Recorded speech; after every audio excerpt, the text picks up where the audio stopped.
I wanted to just kick off by saying a huge welcome and thank you to everyone for taking the time to join us today.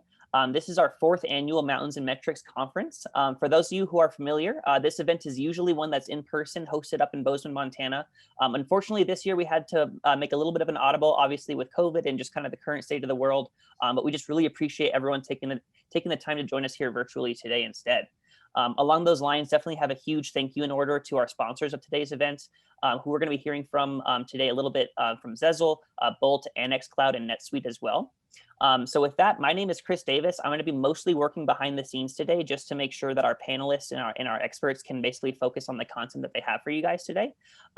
With that, we're also going to be having a live Q&A feature during this webinar, which is available down at the bottom of your guys' Zoom screen here. And so we definitely encourage you guys to ask any questions kind of as we go through this. And what we're going to do is we're going to have intermittent breaks here where we can basically ask those questions of our panelists. Some of those questions we may not have time to get to, but we're going to do our best to follow up with you guys directly via email on those. And I guess the other thing that I would mention along those lines is that if you wouldn't mind including any information about the company that you're representing, that would just help us contextualize any recommendations or answers that we have for you guys. Somewhat along those lines, I know there's a lot of familiar faces on the call today. We really appreciate you guys joining us again, but there's also a lot of folks who are brand new to Tadpull, and we equally thank those people as well for showing up today. And so with that, for those folks who are new to Tadpull, I just want to take a quick second just to introduce ourselves and kind of who we are and why we're talking to you guys today. And so with that, Tadpull is basically an e-commerce shop. We're going to be one part digital marketing services, 1 part data science, and 1 part software.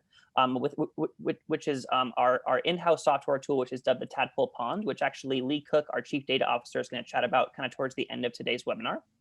And along those lines, more than anything, we just help companies grow and convert their traffic and then retain that traffic online thereafter. So those are things you're going to see a lot throughout today's webinar. And with that, I think I'm just going to pass this over to Jake Cook, who's our founder and CEO, who's going to set the stage for a few topics from Team Tadpull. So Jake, if you wouldn't mind taking it away here.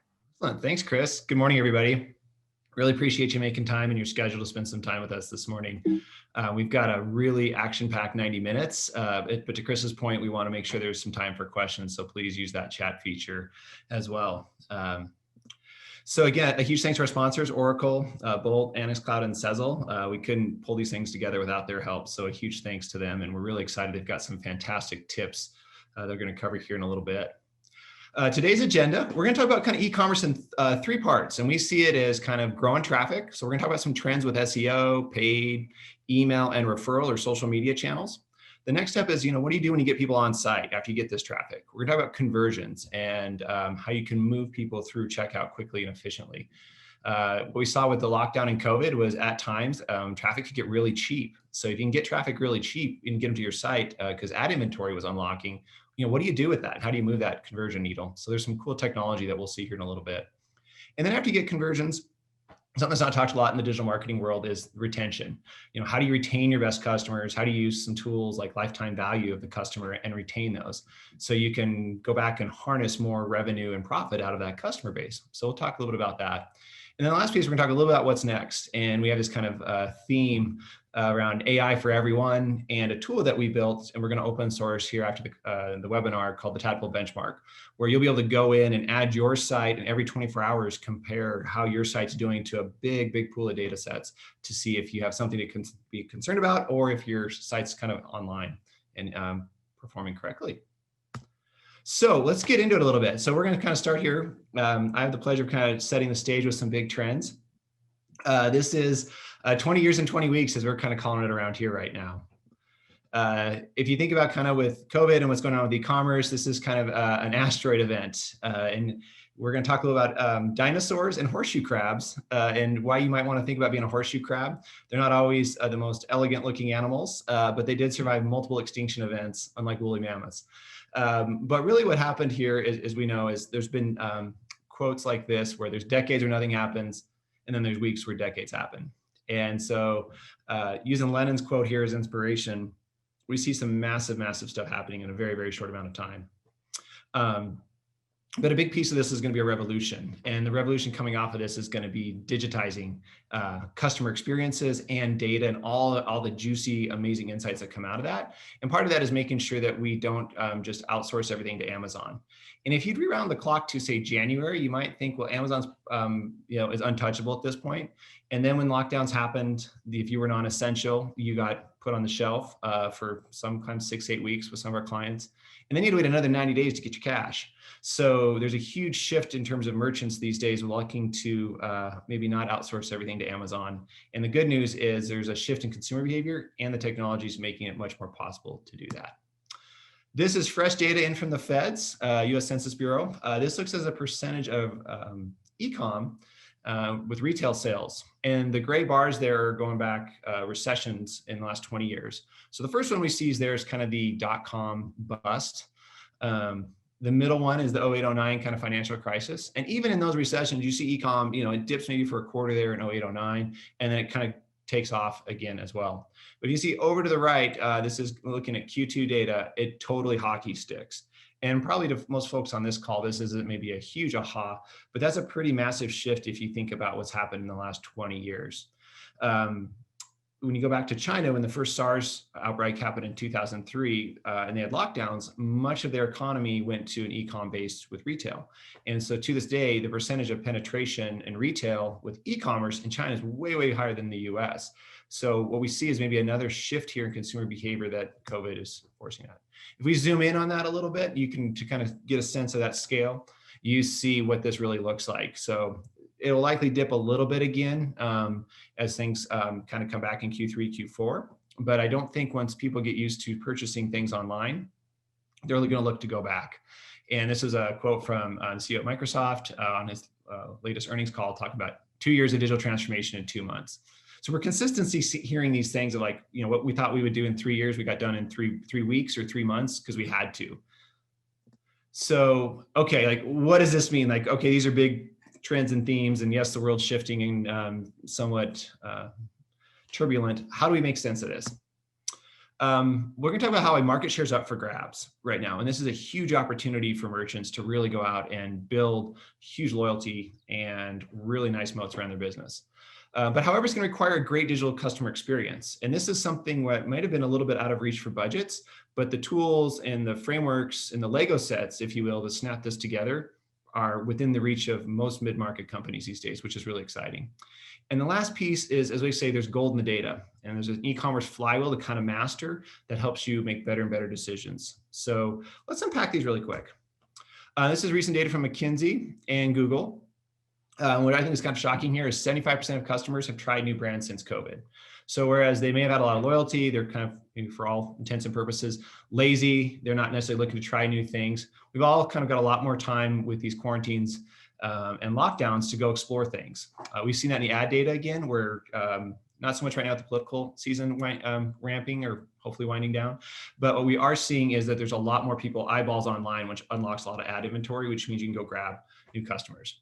The really exciting thing is that middle number though. 60% of these customers expect to integrate these new brands in their post-COVID-19 lives. So there's a huge opportunity again to go out there. 2 out of 3 customers are open to having an ongoing relationship and a returning value. And then the last piece, which is always the trickiest part, is 27% of these customers are going to purchase based on availability. So 1 out of 4 are looking for stuff to be in stock. And with supply chains kind of being in disarray throughout 2020, this will be an ongoing challenge, but this really speaks to the power of using ERP data and inventory and that kind of hidden lurking variable of e-commerce, but having that really tightly managed, knowing that there's consumers are looking to shift and buy. And the next step is delivering great digital experiences. Now, this is, I think, an amazing fact that will be changing dramatically, but only 7% of the internet retailer top 1,000 could do buy online pickup at curb. So we live in Bozeman, Montana, and even the little restaurants here in Montana have had to figure out ways where people can go online and order and pick it up at the curb. So tools like that are not as hard and complicated as they used to be. Now, operationally, that is not trivial to kind of retrain staff and think through all that. So, but again, like there's very few people that are doing this yet. But one that has done this is a customer we worked with, and as they had to shut down their front store, we were able to quickly pivot and get inventory online. And by doing that in 10 days, they saw 61% lift in year-over-year e-com sales by doing that. So what that speaks to is like agile technology and agile teams, and being able to kind of redirect things as needed as stuff comes in. And then the gold in the data. So if you look at a report from the S&P 500, this is some data from McKinsey talking about quality and execution defines kind of market leaders for returns to shareholders. So it's not just a little bit, it's like 68% difference between the top and the bottom. So there's a real strong economic value prop here with getting good at data and execution, and it bears itself out in the public markets as well. So what do you do with that? Again, so here's lots of opportunities. We would kind of present today maybe a framework to help you think through this. And this is kind of a flywheel. If anybody's read Good to Great and Jim Collins' work, and he's big on these kind of flywheel effects. And he does a really good breakdown on Amazon's flywheel. So go and study the Darth Vader, if you will. But there's something there around taking customer data, who our best customers are, getting campaigns humming against those. And we have some amazing targeting abilities these days and around who our best customers look like. And then matching our catalog or our product or inventory against those. So finding a customer, maybe we do that with an ad or SEO or whatever, pairing that, matching that campaign, and then figuring out where they are in their product mix and when they want to buy or as they get introduced to a brand. So as we like to say, beat Amazon at their own game. And we like to talk about kind of AI can fight back. So Amazon's done all this off of amazing data. It's a reason why they invest in things like Alexa. The more people that are on the platform selling, the more data they get. You don't get that data. They have all that interesting customer data and product data. If you have a good product, they'll knock it off. So we feel like there's a chance to kind of arm the rebel force, if you will, with data and AI. And that's a lot of what we're trying to work on here at Tadpull. So in short, to kind of wrap things up, and we'll get into some really exciting presentations in a second, but this is kind of the big picture thinking. Some people say, well, yeah, that's great, Jake, but I'm B2B. I don't really have to worry about going direct to consumer. And we would kind of politely contradict that and say, I don't think folks these days are really looking B2B, B2C to care. With millennials increasing buying power, they're going to look to buy on a phone. They're looking for a digital experience. So there's a generational shift and a chance to grab huge market share, regardless of what you're selling. The next step, though, and we've seen some cautionary tales here, is diversifying your traffic. And we'll get into that in just a second, but making sure you don't just build a kingdom on one pillar.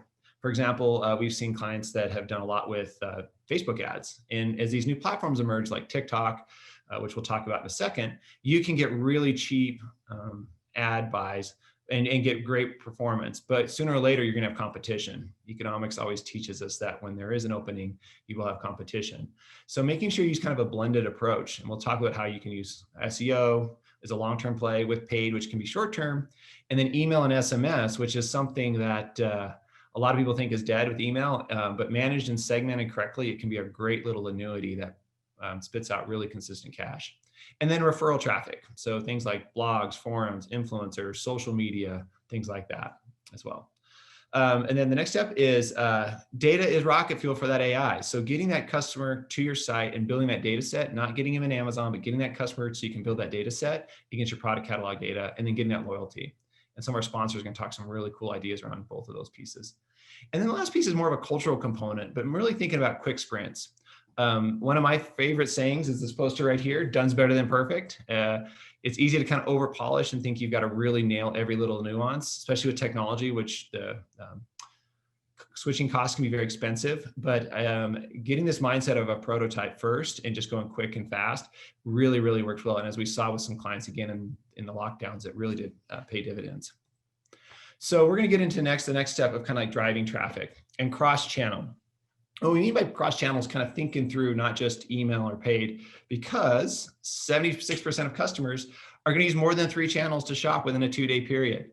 So they may Google something, then they go to YouTube, watch a video, and then they come to your website, and then they're retargeted for an ad. They sign up for free shipping with an email. Well, if you go look in like Google Analytics or an analytics package, you'll see that maybe email was the conversion, but they're missing a lot of other parts in that. And marketing attribution in the online world is very, very messy and tricky. So you need some AI and sophisticated statistics to try and get some better insights around what's working.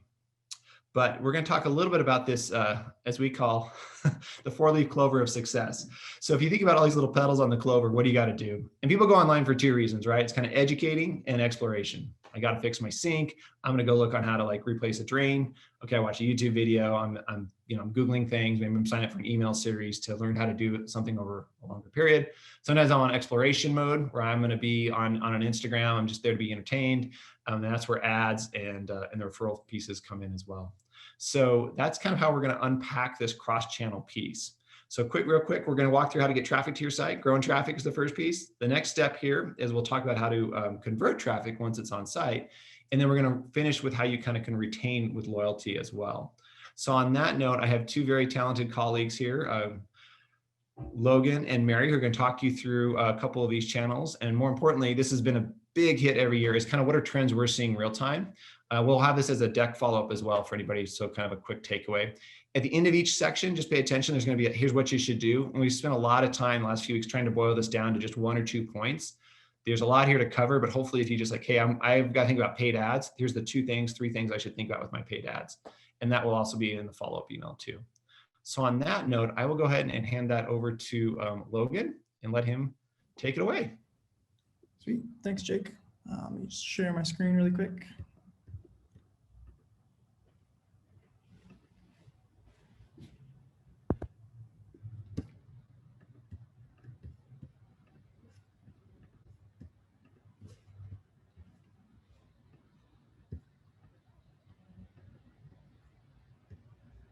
Okay. Sweet.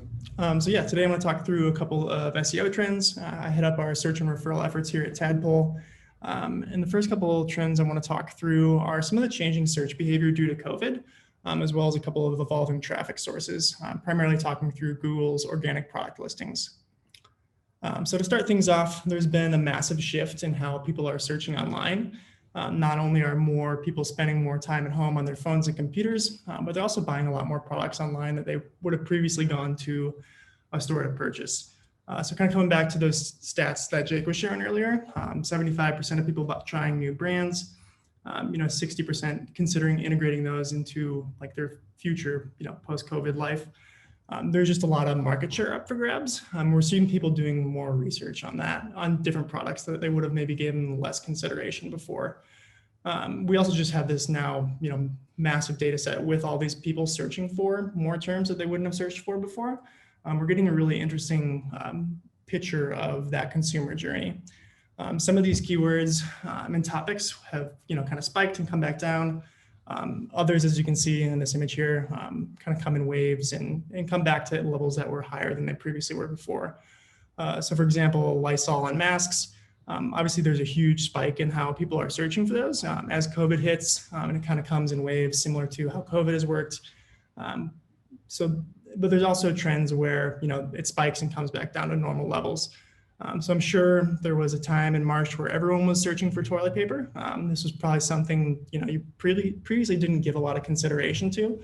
The great toilet paper scare of 2020 was very real. I know I certainly dealt with that, trying to find toilet paper online. You couldn't find it on Amazon. But as supply met back up with that demand, we see that drop back down to normal levels, coming back to, it's pretty much 5-year average with very little people searching for toilet paper. But the keywords we want to focus in on today are the keywords that have risen and sustained that increase. So fire pits is one of those examples where, there's a pretty standard trend over the last 5 years, but COVID has kind of broken that trend or changed it where it is now at higher levels than it was before. But again, this is just one example, one keyword out of the millions that people search every day. Bicycles is another example where people are searching for that at much higher levels than they were before. This one might end up coming back down, but we'd recommend doing this for your industry. Like, what are those keywords and topics that people are searching more for due to COVID? And so that can be a great way to integrate different content on your website, or if you can get more inventory on those different types of products, ordering more of those so it's available. Again, being that 27% of those people are going to make those purchase decisions based on inventory. Another great tool for just understanding what some of those topics are is exploding topics. This is a fun one that kind of just throws out some ideas of keywords that are trending. And We see Sezzle here. You'll hear from them a little bit later. We didn't plan this, honestly. It was pretty cool to see that they're taking off. So you'll hear from Sezzle a little bit later. All right, the next thing I wanted to talk through was organic product listings. So whenever you type in, a product-related query in Google, you can go to that shopping tab. And this all used to be paid results. A couple months ago, they opened this up to more organic results, which is pretty incredible. It's kind of Google's way of competing with Amazon. With so many of those searches starting on Amazon, Google's trying to combat that and get more people using their platform. So now if you have the appropriate markup on your product pages paired with a Merchant Center account, you're eligible to show up in this shopping tab below those top paid results. So that's pretty sweet. We've seen some clients get some pretty meaningful traffic for this, a couple thousand users a month, and that equates to real cost savings from just a paid ad standpoint. Not to mention when people come into this tab, it's very e-commerce focused, so conversion rates are typically pretty high. So what you should do about that, use Google Trends and exploding topics in your industry to identify what some of those topics or keywords are that might be able to help your business show up for those search queries. Again, being that market share is up for grabs, if you can be a first mover in those trending topics, chances are you can take some of that market share. And then also adding structured data markup to your pages. Again, most e-commerce sites are going to already have this, but you might not have a Merchant Center account set up. So setting one of those up to take advantage of that organic traffic coming from the shopping tab. Awesome. So next we're going to talk through referral. There's definitely a lot of interplay between search and referral. So we were talking about some of those keywords for those new parts of the market that are opening up. Referral, we're just trying to use other people's websites to link back to us in that context, or talk about us in that context, be that, a YouTuber or someone on Instagram, or a blogger who's talking about that. So coming back to, fire pits, can we get someone in the home improvement industry to link back to us? And that's just kind of an example of how we might interplay some of that referral strategy with organic search. So the two things I want to talk through today are the rise of new social platforms, as well as micro-influencers. So I'm sure everyone's heard of TikTok at this point. It's grown pretty rapidly over the last year or so. From Q2 of 2019 to 2020, we've seen a 92% increase in worldwide downloads, which is pretty incredible growth, being that we're sitting in a couple 100 million users. A lot of them are in China and India, but a lot of the major influencers are coming from the United States, which is pretty cool to see. And then with that success, obviously there's going to be coming competition. So Instagram released Reels, and YouTube is now testing out Shorts, which is being beta tested in India. And if you haven't used any of these platforms, or I suppose TikTok specifically, it's kind of an interesting combination of like Pinterest and YouTube, where you select the things that you're interested in. So if I'm interested in humor, it'll show me short, under a minute videos of funny videos. And really it's built in a pretty engaging way that keeps you, as any app would want to do, keeps you on your platform, kind of swiping through those videos. And really what it comes down to is attention, right? So if we've got, hundreds of millions of people using this new platform with their attention in there, that gives us an opportunity to show up as a brand. Either organically or reaching out to influencers who are already in that space, and seeing if they'd be willing to work with us. And TikTok's it is a very, very engaging platform, and it allows you to reach an audience in a new way and a new demographic. So this is this is more Gen Z, with more millennials adopting it as well. So this isn't going to make sense for every single brand. We'd recommend taking a look at analytics to see what percentage of your users from that demographic might be using TikTok, to see if it makes sense for your business. But I think more than anything, just playing around with it. Like if you've never tested out TikTok or Reels, just download those apps on your phone, and see how you might be able to use it for your business. All right, next we want to talk through micro-influencers. So micro-influencers are what we'd classify these as anyone with roughly 10 to 100,000 subscribers. And again, it's not necessarily a new trend, but we're seeing people moving away from listening to, big corporations, big brand messaging, and they really trust what these micro influencers have to say, because they've got such a grassroots following. People really come to that channel for what that specific influencer has to say. It's also great too, micro influencers are typically a little more cost effective. So, you don't have to pay thousands of dollars to get a video on their channel. And many times you can just send product or small fee to work with them. So we wanted to walk through a quick case study with Mystery Ranch backpacks. If you haven't heard of Mystery Ranch, they build some awesome backpacks. They make everyday carry packs, backpacking, hunting, wildland fire packs, and the packs for the military. Really just high quality, mission-oriented packs. So over the last couple of years, we've been reaching out to a variety of YouTubers that have anywhere from 10 to 100,000 subscribers, and just reaching out organically to see like, hey, would you be interested in checking out a backpack? And response rates have been really high. And yeah, those relationships just start to build organically over time. Before you know it, they're reaching out to us saying like, hey, are there any more backpacks we can look at? And we're like, yes, please. And all these guys, it all started out just completely free. Like we were just trading product for reviews. Some of them have come on to become affiliates. So if they do send converting traffic to our site, they'll get a commission on that. But over the last 2 years, just for trading backpacks, we've gotten almost 1 million views on YouTube. And this is content that will live on forever in YouTube, which is incredible. So coming back to kind of how this overplays with our search strategy, anytime anyone comes into YouTube and types in best everyday carry backpack, or looks for a specific review of a Mystery Ranch backpack, one of these influencers will show up. And again, this is for cost per impression is incredibly low. Compare that to a paid ad where your cost per impression is likely going to be higher than that. But not only that, it's the intent's not the same, right? Like I'm coming to this influencer's or YouTuber's channel to hear what they have to say specifically. It's not an ad. The intent is much more. I care about this product, and that's going to live on forever in YouTube. So we'd recommend trying this out for your own brand, just identifying people in your industry that might already have channels that are talking about products or users might care about. So what should you do? Download TikTok or experiment with Instagram Reels to learn how you might apply some of these new platforms to your business. Again, kind of looking at Google Analytics to see, does this make sense for my brand? Again, it's not going to make sense for every brand.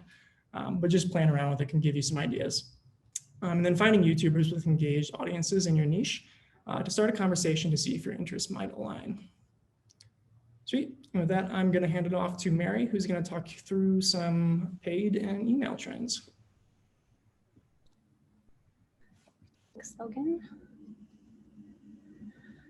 Just take over the screen share here.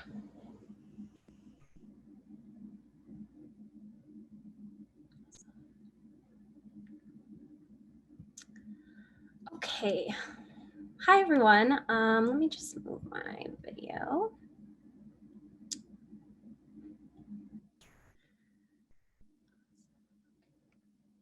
All right. So I'm Mary, and I manage our paid media team, and I'm also part of the data science team helping develop our software solution. And today I'm going to discuss trends in the paid and email channels. And just to set the stage, while the SEO and referral channels are highly effective for acquiring relevant traffic, the work is often a long-term play. And paid and email can be a lot more flexible, offering the ability to test and make changes quickly. So there's a really good balance between them. And there's a couple key trends I want to hone in on first for paid. So paid is becoming a space that brands simply have to be in, with more and more ads showing at the top of search engine results and dominating Facebook feeds. It's a battle to capture eyes and acquire the traffic. And one way to gain some competitive advantage is to utilize insights from first-party data to amplify your performance on paid platforms. So first-party data is simply data that you can get directly from your prospects and customers from your site behavior, the campaign they came in on, order data, essentially what Google and Facebook don't own, only your own data. And so much of paid ads is becoming automated insights from first-party data can become a powerful lever to help you feed the automation with the best possible info to achieve your target ROI. And second, there's an increasing focus on looking past metrics that are easily reported in paid platforms like return on ad spend and focusing on profitability and lifetime value to understand the true value of ads to your business and better define what your ideal KPI should be. So jumping back into our first trend and why first-party data is so important, automation in pay-per-click ads isn't new, but it will continue to play a more and more critical role. So from smart bidding strategies based on machine learning algorithms to dynamic ad copy, paid platforms are increasingly moving towards automated features for some of the historically most time-consuming aspects of paid work. And ultimately, this is leading to highly effective and efficient ad campaigns, but it does remove some of the levers that marketers can pull and limits how we can differentiate from competitors unless we're using our own unique data. In addition, privacy policies and data limitations for digital data are steadily increasing on a global scale.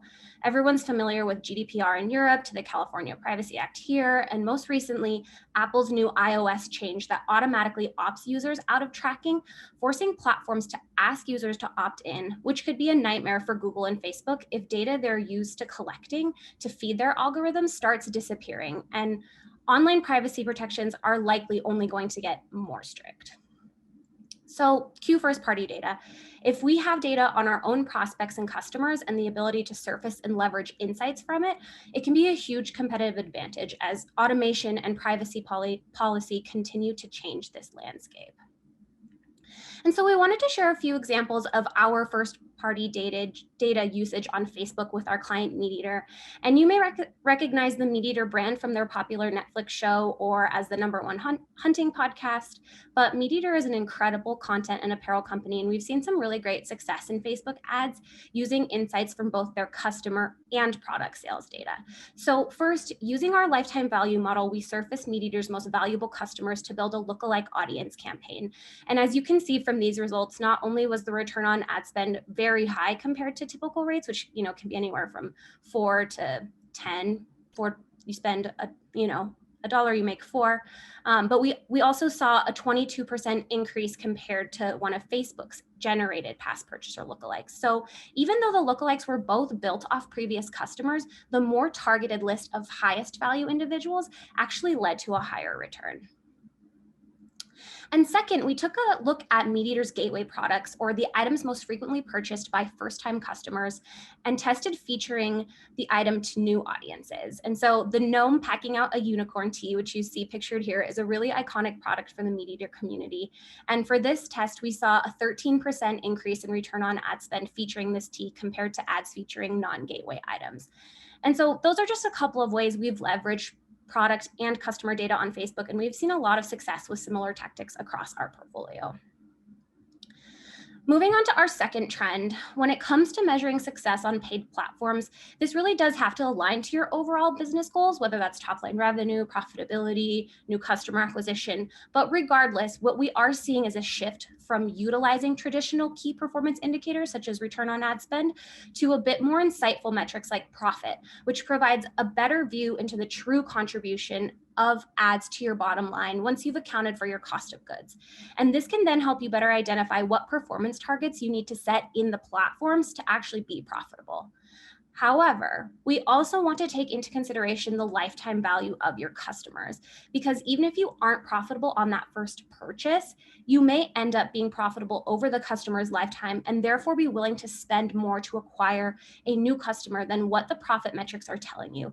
And so the key is analyzing both profit and LTV on a regular basis to identify that ideal customer acquisition cost and then pushing that value as the performance target in paid platforms. And it's a journey to dial this in, even for large enterprise companies, but it's worth the effort. And pro tip, Google Ads just released the ability to bid differently based on whether or not someone is a new or returning customer, which is a total game changer. And so we'll be sure to include some info on that post the conference. So to recap, what we recommend doing is ensuring you're collecting first-party data, analyzing it to surface key insights like your most valuable customers, and then feeding paid platforms with that info. So regardless of what changes may come with automation, privacy, or anything else, you've already been building that competitive advantage on your own. And then finally, taking it a step further by looking at metrics beyond return on ad spend to help identify what performance targets will best serve your long-term company goals. And as an aside for any chief marketing officers out there or aspiring ones, according to Deloitte, only 26% of CMOs are regularly invited to board meetings. So without understanding some of these impactful financial metrics on a deep level, the access to influence will likely always remain low. And so this makes it vital to build out capabilities here to have a respected seat at the table. Okay, so moving on to email, similar to paid, email can be so powerful in the short term if you're able to hone in on the right timing, products, and messaging for your subscribers. And given email is the last channel we own completely, it's important to be very strategic about how we utilize our database of emails to convert new subscribers and retain existing customers. So one trend that continues to be critical is custom personalization based on data. Users have come to expect personalization from brands they engage with, so we continue to have to up our game to keep them engaged. And second is the emergence of SMS messaging as a customer touch point and understanding how to actually combine SMS and email messaging to best reach your customers. Okay, first, how can we create more meaningful personalized experiences? There's so many ways to do this, from custom product recommendations to highly targeted segmentation based on interests or past behavior, and then taking it a step further to even automate those workflows based on their behavior. And customers are inundated with messages in their inbox, and unique personalized content truly does stand out in a crowd. So a great example of this from our awesome client, Max Prairie Wings, who's a waterfowl hunting retailer. They utilized targeted segmentation based on customers' previous purchasing behavior, as well as inventory insights. And because they only had a few sizes available in a top product, we segmented down to customers who'd purchased the available sizes in the past and gave an exclusive offer just on their size. And this targeted campaign in Bronto resulted in a 93% average increase in conversion rate compared to an average campaign's performance, really proving the power that a personalized message and offer can have. And some of you may or may not know, depending on if you manage email campaigns, but building out a custom segment at this level of detail can be really time consuming, like hours, because it typically requires some data wrangling in Excel to marry all the data, as most email solutions don't allow this level of customer plus product segmentation out of the box.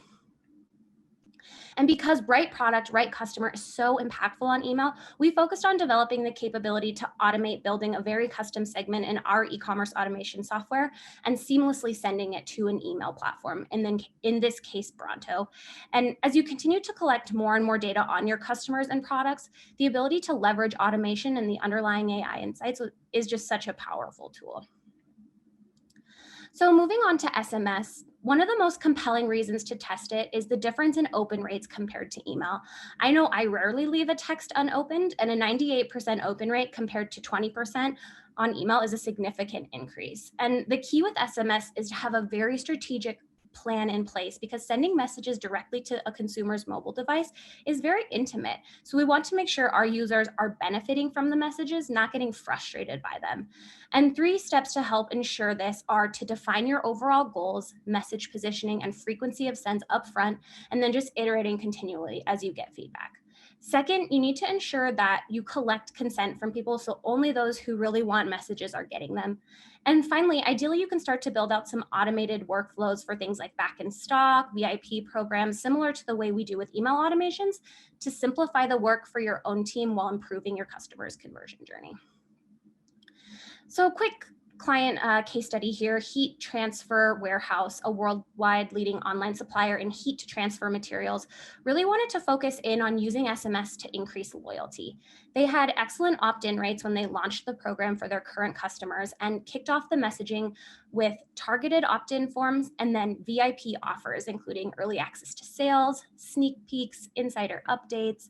And this is a great example of how to effectively utilize SMS. If anyone's been receiving texts regarding the political campaigns, you now know how not to do SMS. But Heat Transfer honed in on that goal and align their offers and messaging to facilitate an excellent experience for their customers with SMS. So very cool to see.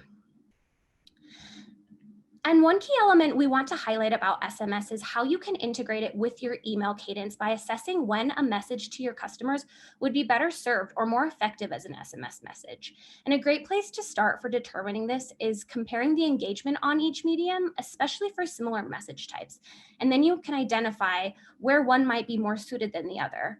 For example, a back in stock notification could be perfect for SMS because the individual might want to immediately take action if it's an item they're really interested in purchasing.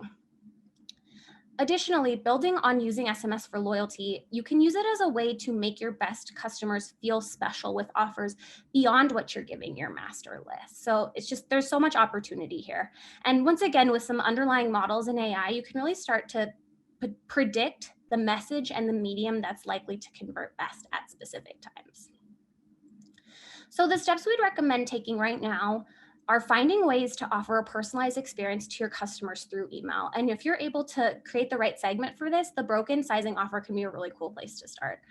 And second, we would recommend testing SMS with a really strategic goal in mind, such as retaining current customers, and then taking it a step further to integrate that with your email strategy, and then develop integrated strategies to assess when each type of messaging will be most impactful.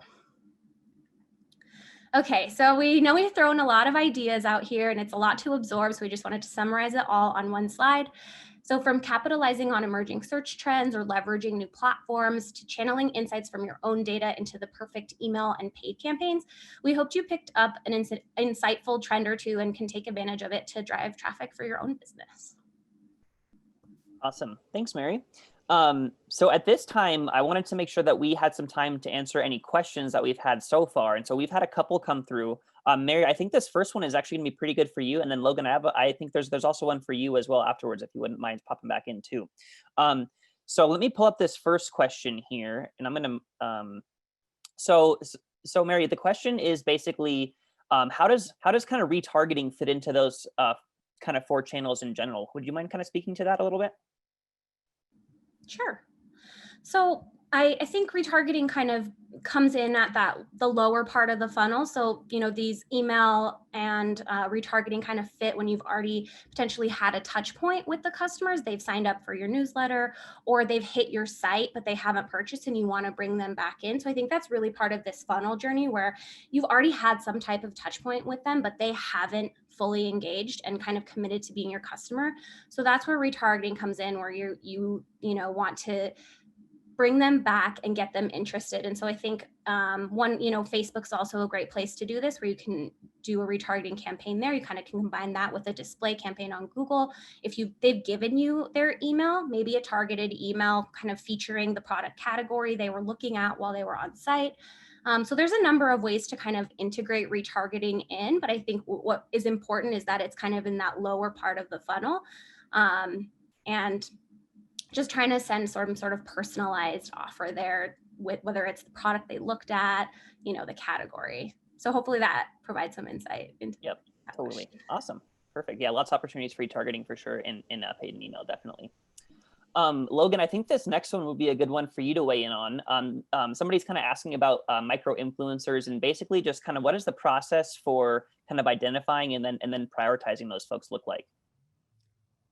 Yeah, totally. So it kind of just depends on what your goals are and what part of your business you're trying to rank higher on. So if there's a particular product category that you want to work on, kind of focusing there with the queries that are related to that. So kind of coming back to the backpacks example, if we want to increase our rankings on everyday carry backpacks, that's just kind of where I'd start in terms of going to YouTube, see who some of those influencers are that are showing up for those types of queries in YouTube, and then just reaching out to them organically. And there's a lot of different tools that can automate a lot of those processes, but if you're just getting started, it's great to just kind of go into YouTube and see where people rank. You can look at the engagement on their channel.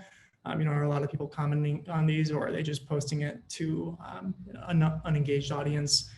So we'll typically start with anywhere from 10 to 100,000 subscribers, just because they're typically a little easier to work with. So that's where I'd recommend starting. Awesome. Perfect. I think we might have time for one or two more.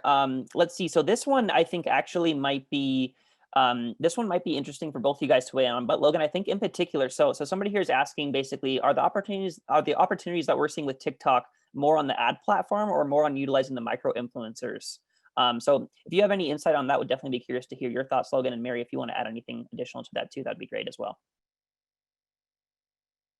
Yeah, so we haven't experimented too much on like the business ads side of it, but I do know there are like a lot of like great influencers on TikTok that you can work with, and I think it just kind of depends on what their channel's all about.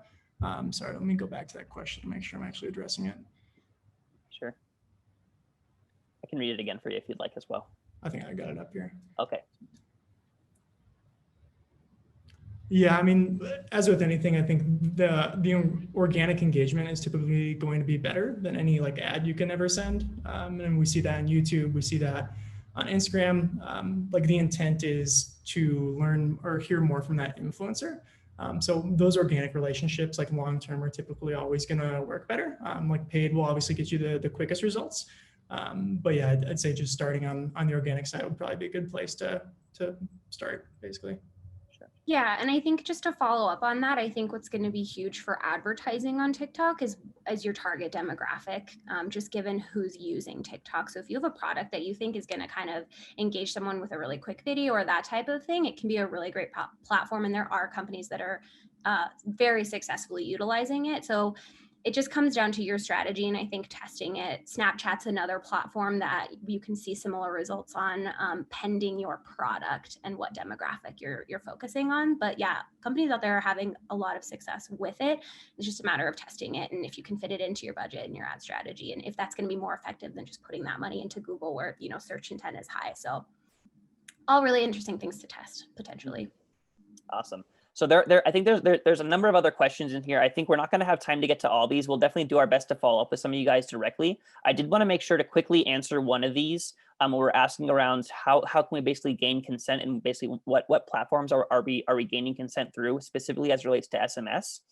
Ideally, those pieces of consent are obviously going to be managed through your SMS platform, which oftentimes is looped directly into your ESP. So for instance, if you're already using Bronto email, you could then add on the SMS capabilities. Same deal on the Klaviyo side too. So consent is definitely a super important part of SMS, and definitely want to make sure that the platform that you're using has those capabilities built into it for sure. So and then obviously anything that we can do on kind of the marketing side just to make sure that process is really clear and easy for those users is obviously great as well. So we will make sure to follow up on some of the questions here that we didn't have quite time to get to, but I do want to make sure that we have time to get into some of our next talks, where we're going to have some of our sponsors come up. So I think that's actually probably a pretty good transition time over here. And I think at this time, we're going to kind of transition away from driving that traffic to our website using kind of the 4 main channels. And we're going to talk more about how we can actually convert that on our website, which is an awesome topic that we have Bolt here, who's going to come and talk to us about. So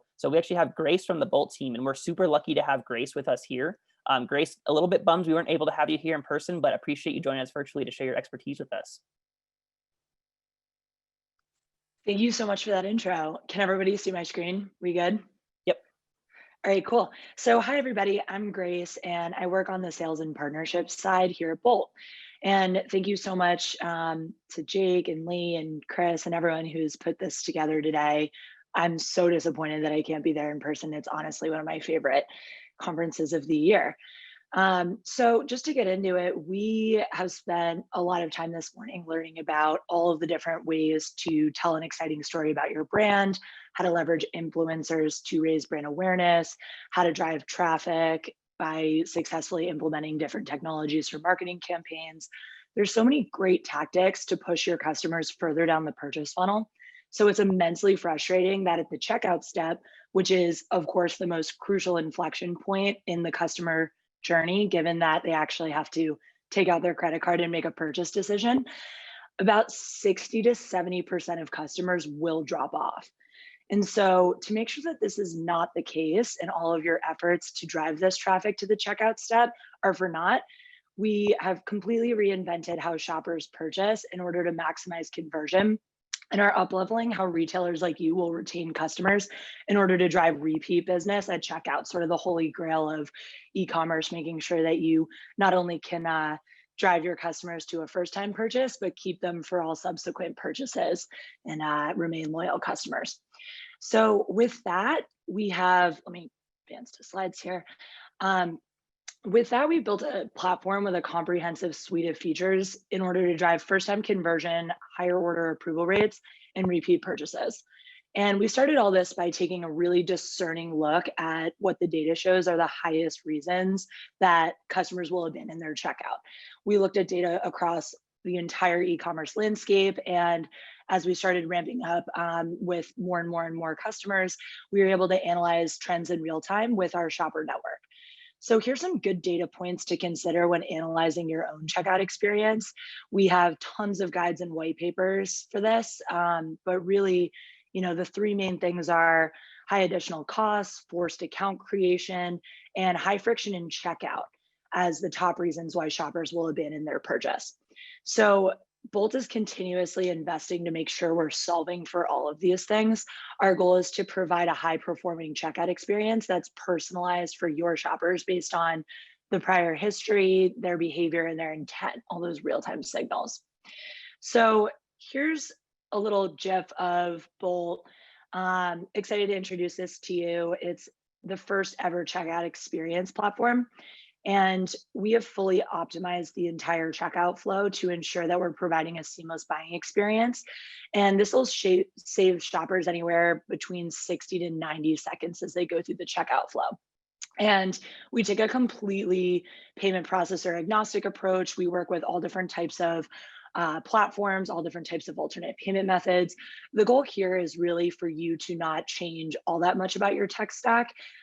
We really want to make sure that we're seamlessly integrating with all of the partners that make your business go, but we want to make sure that you're doing it in the most efficient, optimized way possible.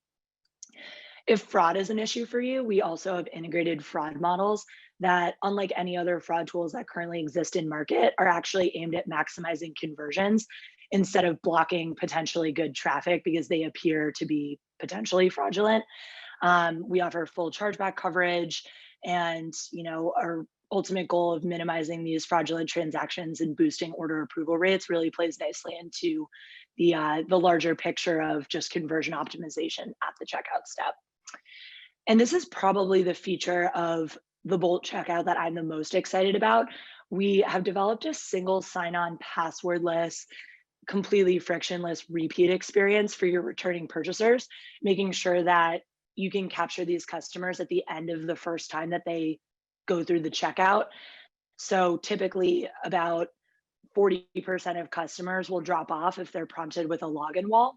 And so we actually put the option to save account information for future use at the end of the first time checkout. And about 60% of shoppers we've seen on average end up saving their information. All of the shipping and contact information is saved and tokenized. Credit card information is tokenized. We're PCI level 1 compliant, store all this information for you securely. And the next time a shopper comes to your website with a simple entry of an email and a password, they'll be texted a 6-digit 2-factor authorization code. So the exact same way as when you're logged out of your Gmail account or you're logged out of your bank account. I'm sure everyone's personally experienced the 2-factor auth. It's really the most highly secure way to ensure that the customer is who they say they are. They can return and check out with a one-click experience. Like I mentioned, about 60% of shoppers will save their information for future use. We're seeing really incredible adoption numbers. We're seeing that of the 60%, about 57% are more likely to convert because they have saved their credit card and shipping details. So this is really great, and actually ties in quite nicely with what Jake was explaining before about the allied force narrative against Amazon, because really what Amazon has done is kind of set the standard for what checkout looks like. Given that high friction checkout is such a pain point, Amazon has gone in and really set the precedent for ease and convenience at checkout with their one-click experience. And so the issue there is that this technology and this data is readily available for Amazon, but it's a much more challenging problem to solve for smaller retailers who are not Amazon. And so we're really giving the tools back to retailers to be able to have an Amazon like checkout on their own website without the resources of Amazon, and doing it all in a cost-effective way. So happy to have shared a little bit about Bolt. If you're looking for more information, feel free to connect with me directly or through any of the Tadpull team members.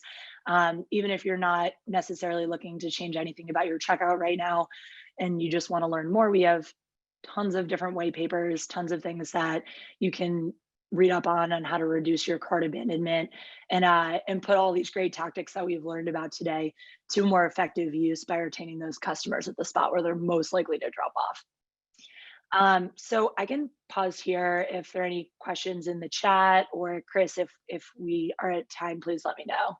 Yeah, perfect. Well, thanks so much for walking us through that, Grace. I know there's lots of exciting opportunities for kind of optimizing those checkouts, and every little bit definitely counts when it comes to conversion rate for sure. So one question that came through that I'm seeing over here was basically understanding, okay, well, how do I know that I need to revisit my checkout experience? Like, what's a good signal to know that I should actually be even, looking at something like this? Yeah, absolutely. So Bolt integrates with every major analytics provider tracker, but Google Analytics is actually a really simple way to assess drop off.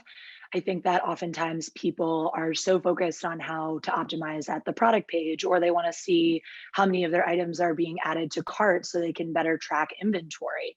And oftentimes people don't think to place pixels on the checkout step or a landing page post-purchase confirmation. So a good recommendation is just to start by pixel tracking. If there's, potentially a problem, or you want to be a little bit more aware from an analytics standpoint of where your customers are falling out of the leaky bucket that is the purchase funnel, that's a good place to start. And as I mentioned, about 60% of customers, 60 to 70 across all of e-commerce, will drop off at this payment step. And so we highly recommend starting to track and getting a better understanding there. Perfect. Awesome. Well, if nothing else, big opportunity on those 60 to 70% of folks who the first time through don't always convert. So that's awesome.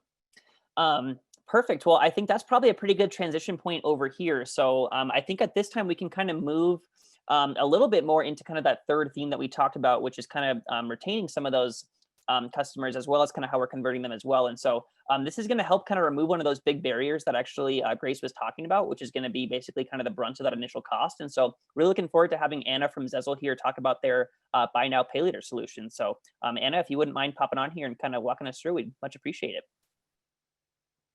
Great, thank you. Hi, everyone. Let me just pull up my screen.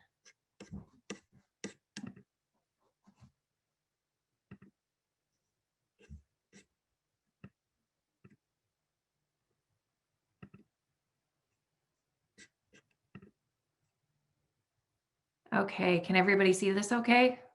Good to go. All right, great. Well, first, thank you to the Tadpull team. It's really exciting to be here today with everybody on this remote conference. Amazing attendance. Also, really exciting to hear how Sezzle is trending in analytics, and it's not surprising. Across the board, buy now, pay later is really taking off, exponential growth, and COVID has only accelerated that growth. So today I want to talk through why that is, a little bit about the demographic who uses buy now, pay later solutions.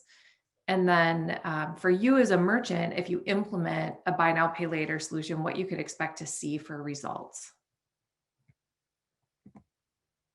So I'll start with this. The reason that buy now, pay later is taking off is really twofold. The first is consumer sentiment.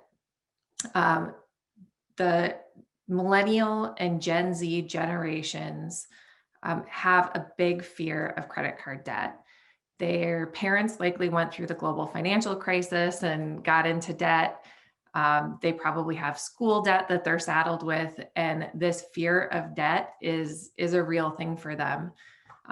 They view credit cards as being predatory. They don't want to get into trouble with credit cards. They don't want to pay high interest rates. So this is actually kind of a crazy statistic from a CNBC study that was done, where the millennial generation feared credit card debt more than things like dying and threat of war, which is pretty crazy. And I think part of it is probably because credit card debt maybe feels a little bit closer and more real to them than these other things, but still a pretty astounding statistic. The second reason why buy now, pay later is really taking off is because of the lack of access to credit. Post GFC, global financial crisis, new legislation was introduced that made it illegal for credit card companies to market on college campuses. And it also changed the age that a young person can get a credit card from 18 to 21, unless their parents co-sign. And so because of these legislation changes, young people are entering the credit spectrum later and later in life. So it's no surprise that young people, millennials and Gen Zers, have subprime credit scores. Many of them have no credit profile at all. And if they do have a credit profile, it's very thin and their FICO is low. And that really limits the amount of credit they can be approved for and the type of credit card that they're able to get. And why would a merchant care about this problem? I think a big part of it is because you've got this giant cohort of shoppers who have very limited spending ability. They can only spend what they have in their bank account at that particular time. And this group represents $7.2 trillion in buying power. So another study that I want to reference is the Center for Generational Kinetics. They're an independent research firm who surveyed all sorts of people, all ages and generations, about payment preferences. And there are a lot of great statistics that came from that study. But I think the most interesting thing is the head of the Center for Generational Kinetics at the end of this study concluded that within the next 3 years, he's expecting 95% of all online merchants to offer a buy now, pay later solution. And the reason he's predicting that is because the consumer sentiment for having a different way to pay, a less predatory way to pay, was so incredibly high. And also looking at the number of retailers who are starting to offer these solutions, we believe that this is going to be just as common as offering a credit card for payment. So based on consumer sentiment, COVID, where people really need to budget, merchants who need to bolster their e-commerce sites because their brick and mortar stores are closed, it's not a surprise that installments are the fastest growing payment in the US. We're growing 3 times the rate of credit card payments. So now I'll talk a little bit about who Sezzle is. Sezzle was founded because we feel that there is a generational issue where millennials and Gen Zs have been left behind by the credit spectrum. They're not given good options to pay over time. And we want to help these consumers. We're a very consumer-driven organization. The solution that we offer is a buy now, pay later solution where we're providing the consumer flexibility by allowing the shopper to break up their purchase into 4 interest-free installments. Sezzle funds the purchase upfront in full. We assume all of the risk and liability for the transaction, and we pay the merchant next day. We put a widget on the product display page, and that's how we're able to drive conversions and increased average order values. As a consumer, a young consumer, you might be on a product display page and see $100 pair of boots and look at that and think, oh man, I only budgeted $25 this pay period for boots. But then right below you see, or 4 equal payments of $25. And you think, wow, I actually can afford this. So your cart insertions are going to go up. Not only that, you're potentially going to buy a second pair, or you're going to buy the upgraded version. So that's a big part of how we're able to increase conversions and average order values. For the consumer, based on consumer preference and the idea that a lot of the young shoppers out there don't want interest, they don't want credit checks, and they don't want any of the pitfalls that typically come with credit cards, we've really developed the most consumer-friendly solution on the market, where we don't perform a hard credit check, we don't report to credit bureaus, we don't send shoppers to collections.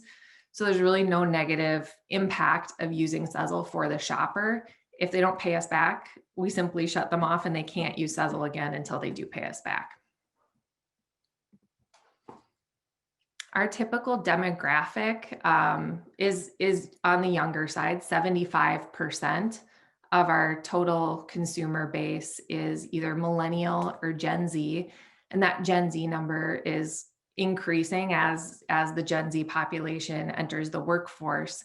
And 90% of our transactions are via mobile checkout. So this is a generation that wants ease of payment, and they want what they want now. They're used to instant gratification in a way. And that's why I think these solutions are so powerful, because that consumer doesn't want to wait for 4 pay periods to get that pair of boots. They want to be able to budget it responsibly over time.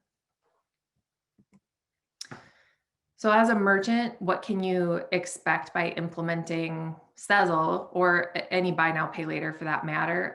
With Sezzle specifically, really high approval rates.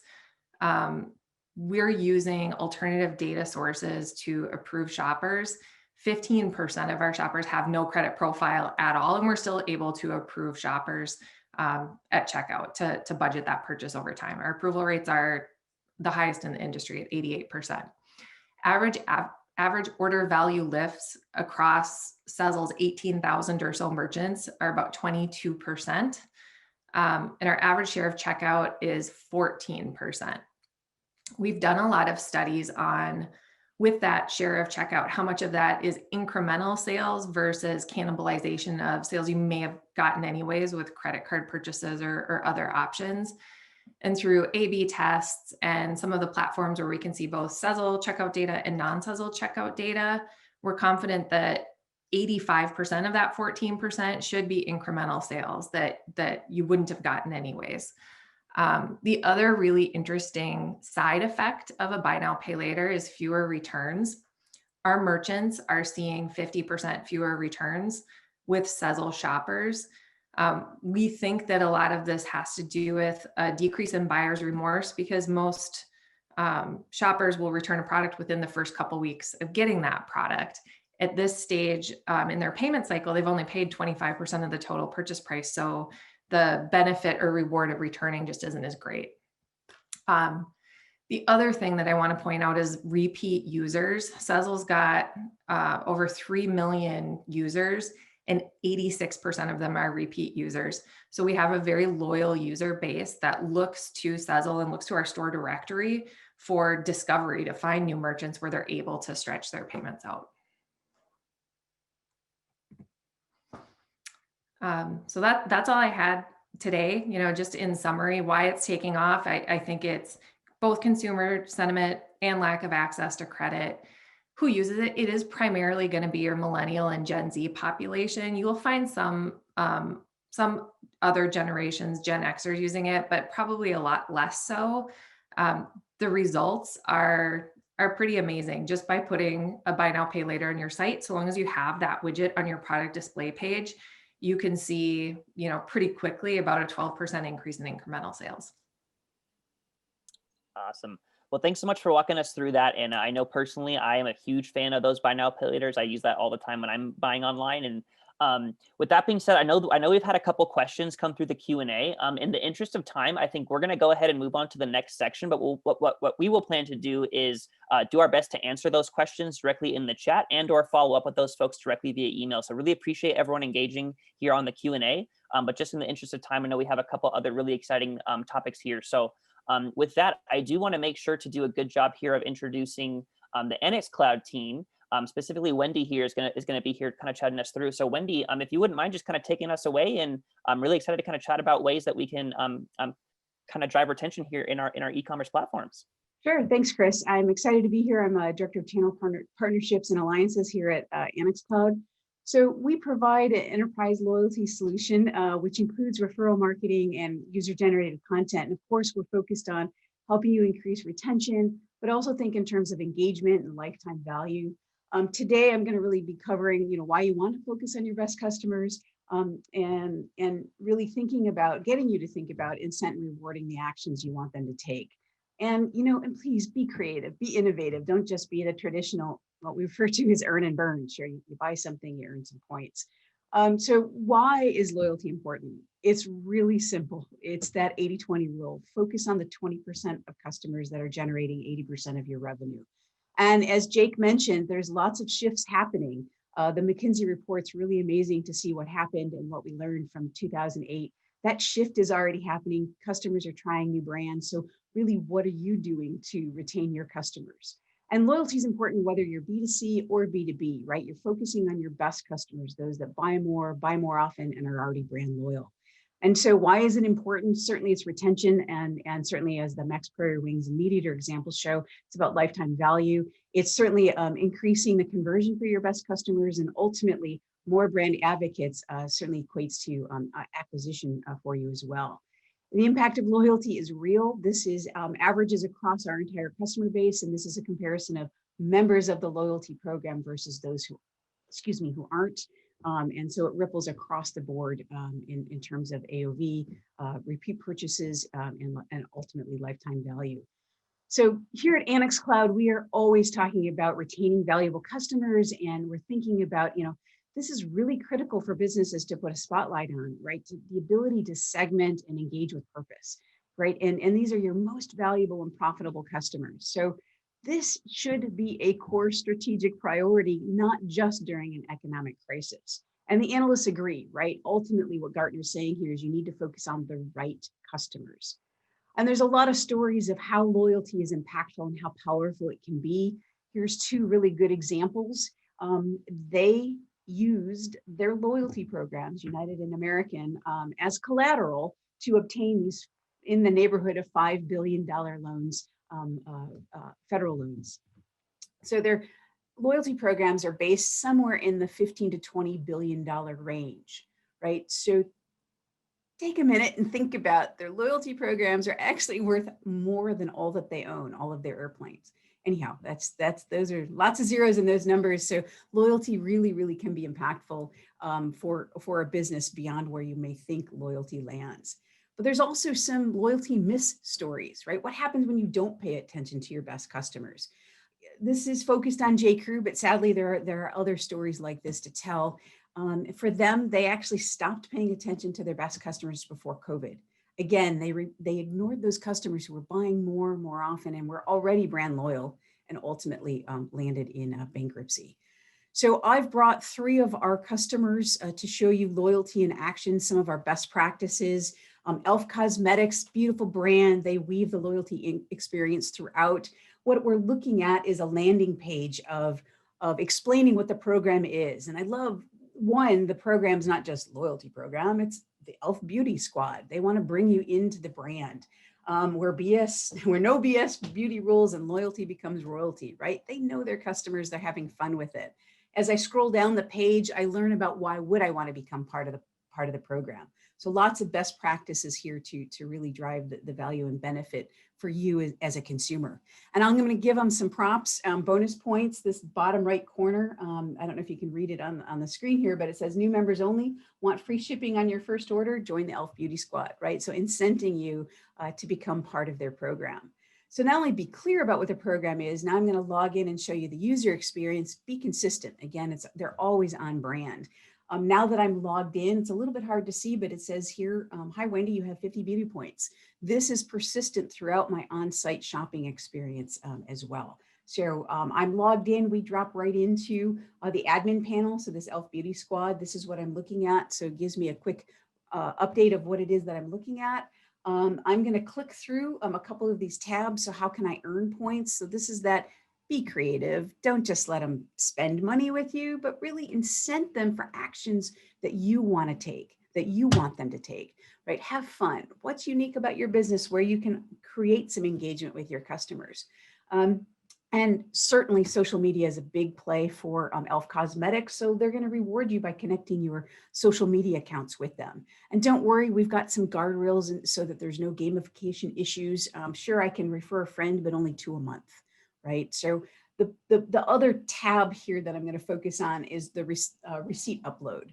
This is huge. This is really omni-channel. It's huge for e.l.f. because they get to learn who their offline customers are. You can buy e.l.f. cosmetics anywhere, be it Amazon or Kohl's, doesn't matter. You are rewarded for being brand loyal.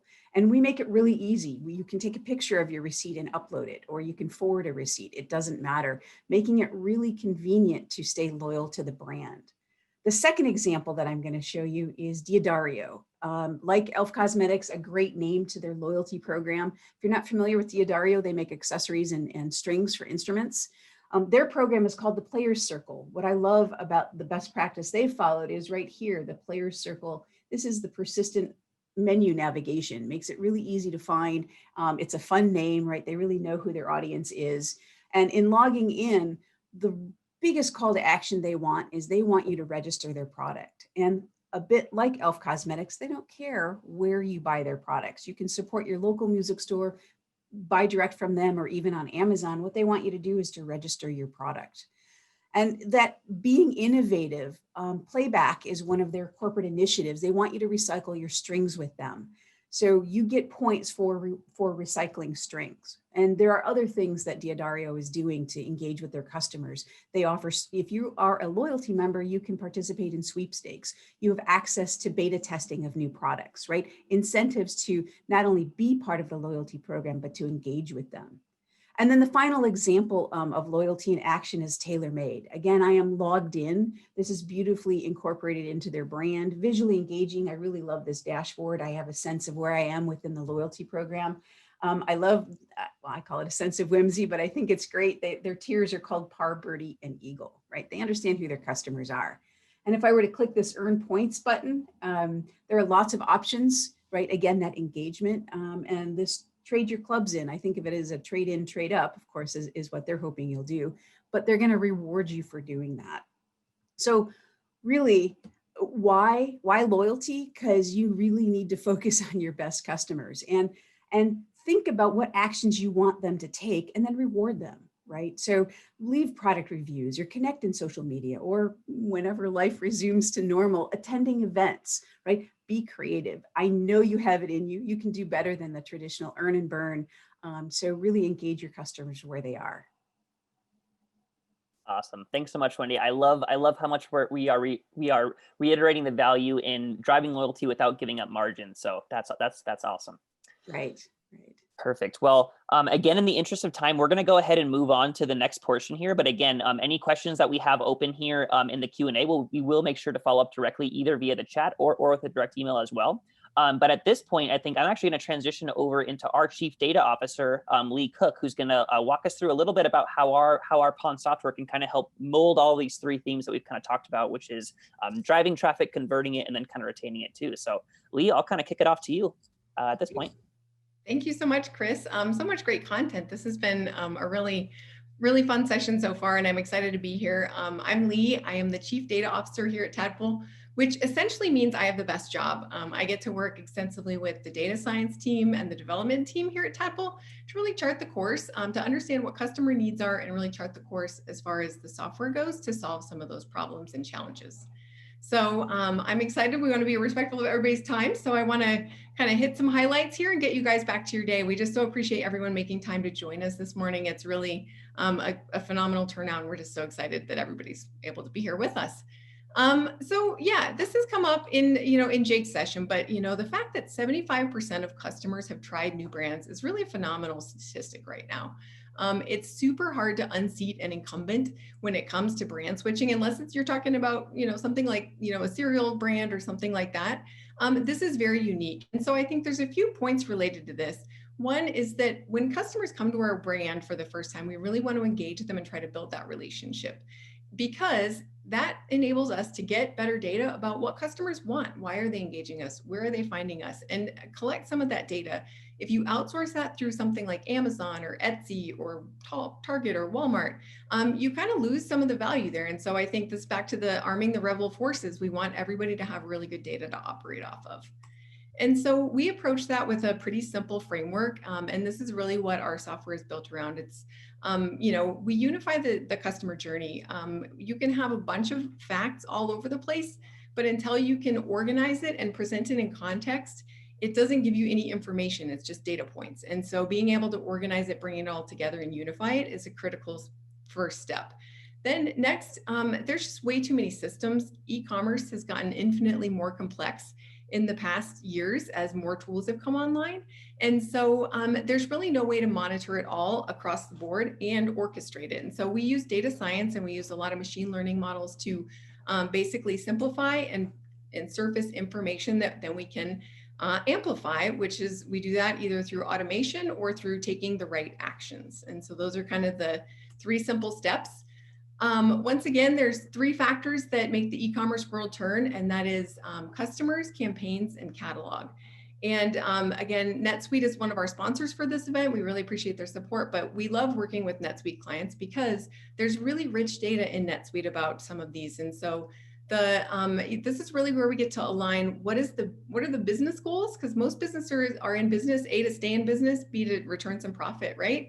And then how do we align what the business needs with what those customers need and really make sure that it's the right fit? And we do that through campaigns and channels. And so we see a lot of e-commerce companies, with all the pandemic and just the exponential growth in the industry, it doesn't necessarily mean it's come with a huge budget and a lot more teammates to help handle it. And so we're seeing small teams being asked to do more with less. And so that's what we're really trying to arm these people with data so they can take the right actions. And so there's a few themes that we've observed of what companies are really trying to achieve. And so the first one, and I attended an industry event last week and saw some Forrester research was really kind of reiterated many of these same themes. And so people want to maximize performance by understanding the user journey. They want to optimize their ad spends by targeting qualified audiences. They want to retain and engage customers through personalization. And Wendy just did a great job of showing us how some of that can be done. And then they want to automate the tedious tasks and know what actions to take. The underlying foundation of all of this is really having a solid foundation of data and good data that you can surface insights to act on some of these things. I have just a few examples from each of these. And so as far as optimizing performance, we want to have, the right product, the right customer, the right channel, the right time. And that's a lot of things to get right. And so what our software product does is really focused on surfacing insights and helping orchestrate that journey so people can be very successful to optimize performance. We've created our own custom attribution model because we don't want to rely on Google or rely on Facebook. I don't know if you've ever tried to reconcile those two, but it's kind of an exercise in patience. And so really looking at broadly, where are customers coming from, what's working, and being able to help optimize that to help our clients achieve maximum performance. A second one, and Mary referenced this briefly, but really looking at who are our best customers, what are our gateway products, and because acquisition is so critical right now, especially with more people shopping online, we want to acquire as many qualified customers as we can, and we can use data to qualify and get the right customers that are really going to help add to our bottom line and be profitable customers over the long run. Again, we also want to optimize and personalize. And again, Wendy had a great session on a lot of those things. And then through a lot of the tools that we have like Bronto, we're able to generate really customized lists and then run them either back through a paid channel or back through email systems and use a lot of these really specific attributes of customers, like what category they're interested in. So we can act like we really know these people and respond to what their interests are. And so we can serve them better and we see better conversion rates as a result. Automating the tedious tasks. We want to know when something's wrong or when something's going well, right? And so the software can do that. We want to catch issues like if somebody says, I signed up for the email list and the discount code and I never got it, we can reach out to that person and address that in real time before it becomes a negative review on our website. And so there's a lot of things just by monitoring and alerting for anomalies, whether it's a sales spike or nobody's on the site might indicate a problem. There's a lot of things we can automate.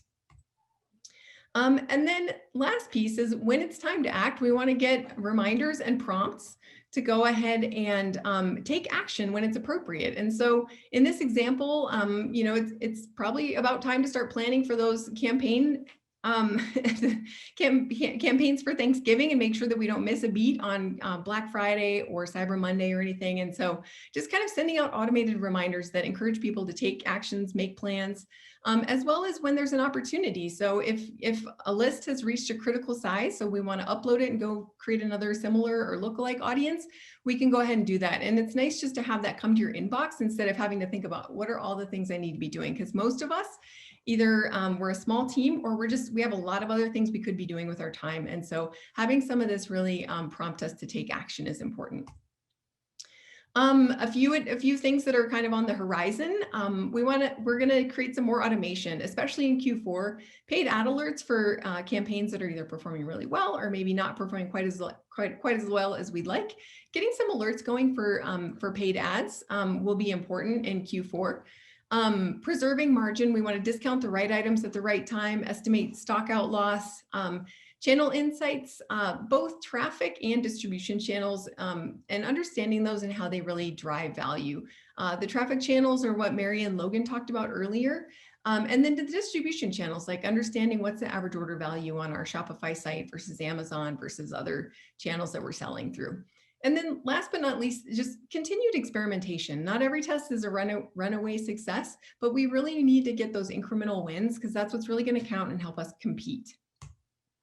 Want to say a quick thank you.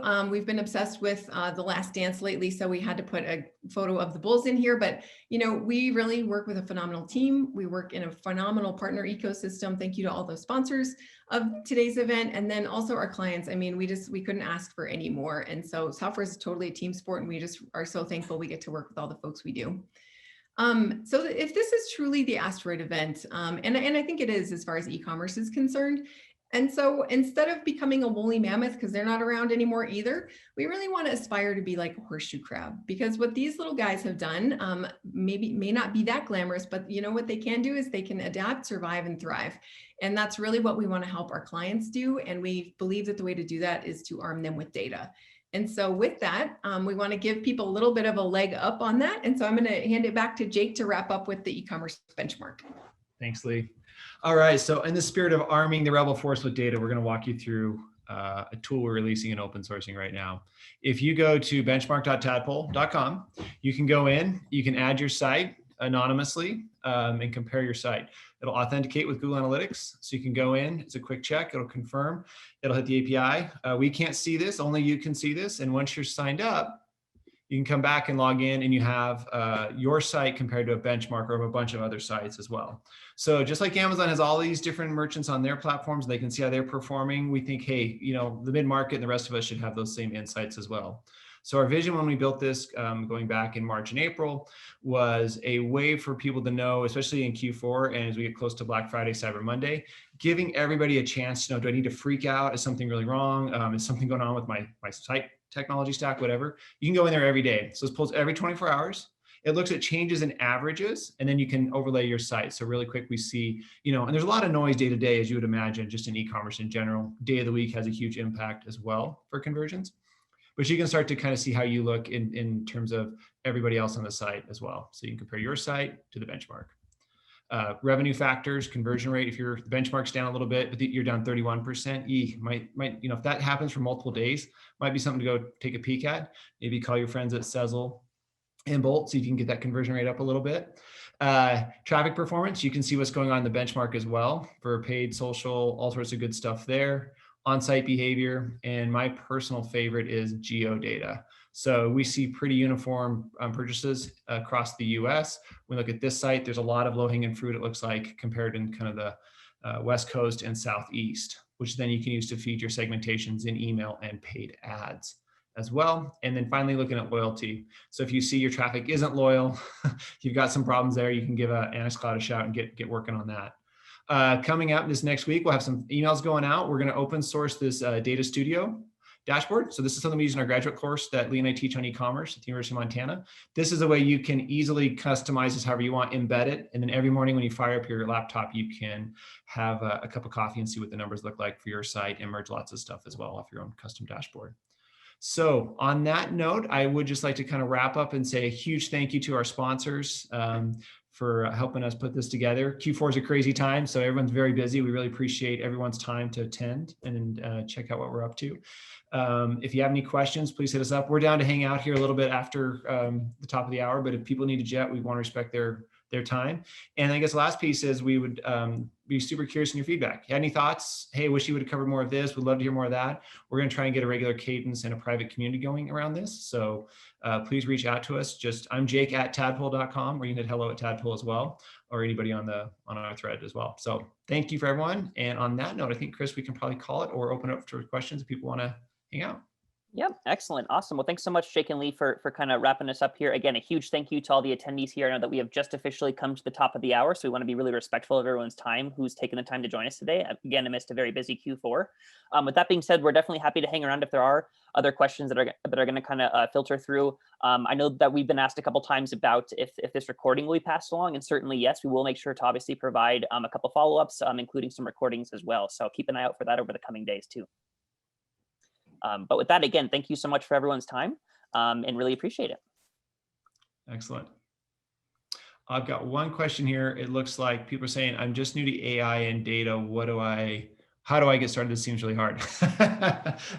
Yeah, it can seem a little bit intimidating. And I think, AI is a journey. It's not something you just turn on like a light switch. So I think coming to the idea of like, okay, first of all, culturally, do you believe in using data and AI? This is how you can fight the big guys. It is within everybody's reach these days. It's not as esoteric or as complicated as it was, years ago.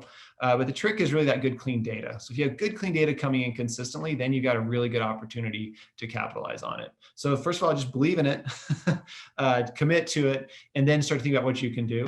In the short term, you can do a lot with just A/B split testing. So again, just going through and looking at basic things. How's my homepage doing? What's my bounce rate? Am I seeing a lot of people get to cart and not check out? If my product display pages, use a tool like Optimizely or Google Optimize and start to run some basic split tests and just get that fluency of using data and testing to optimize for revenue. So those are good places to kind of start. Perfect. One more. What's the difference between channels in terms of returns? Oh, fantastic question. Okay, so SEO is a long play, and that's something that takes a lot of time. So 6, 12, 18 months before you see returns. We've had one client that a lot of the traffic was paid, and slowly but surely over 3 years, we're able to move that much more to organic search. So it's not an overnight thing, and it's kind of like you want to be a little careful. You don't cut your nose off to spite your face and kill paid and bet all on SEO. And we always say, remember, you don't own this land, you're renting it from Facebook and Google. So if Uncle Mark or whoever wants to take it, they can, and they will, as we've seen over and over again as they change search results. So think of that long-term play, but we want to be thinking about how we can get that traffic, especially with email and SMS, start to own that and not just pay a forfeit or a toll to Facebook and Google. So we'll try and move a diversified mix. We'll have to start and launch with paid, build our SEO underneath, and then email. And then eventually we're kind of weaning down paid and boosting email and SEO as much as we can. So that's kind of how we approach it.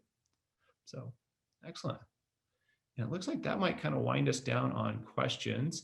Quick final, we're going to have some email segments we'll set up. We'll put this up on our YouTube channel, some checklists and things like that as well. So we'll have some PDFs going out to the list as well. So we'll have updates there. And more than anything, this was our kind of a crazy idea we put together, because we usually have this in Bozeman, like, hey, let's try and do it virtual. So we're just thrilled at the engagement and the attendance. So huge thanks to everyone for making time. Yeah. Awesome. Perfect. Well, I think we will plan to kind of end this one here. Again, thank you so much to all the attendees, to our sponsors, and to everyone who helped us put this together. Again, definitely don't hesitate to reach out if there are other questions that may come up. You could obviously contact any of us with our direct email at Tadpull. It's basically just our first name at tadpull.com. You could also certainly fill out the contact form that's on our website, and someone will certainly get back to you as well. So with that, I'm going to go ahead and end this one here. And again, really appreciate everyone's time today. So thanks again. Thanks, everybody.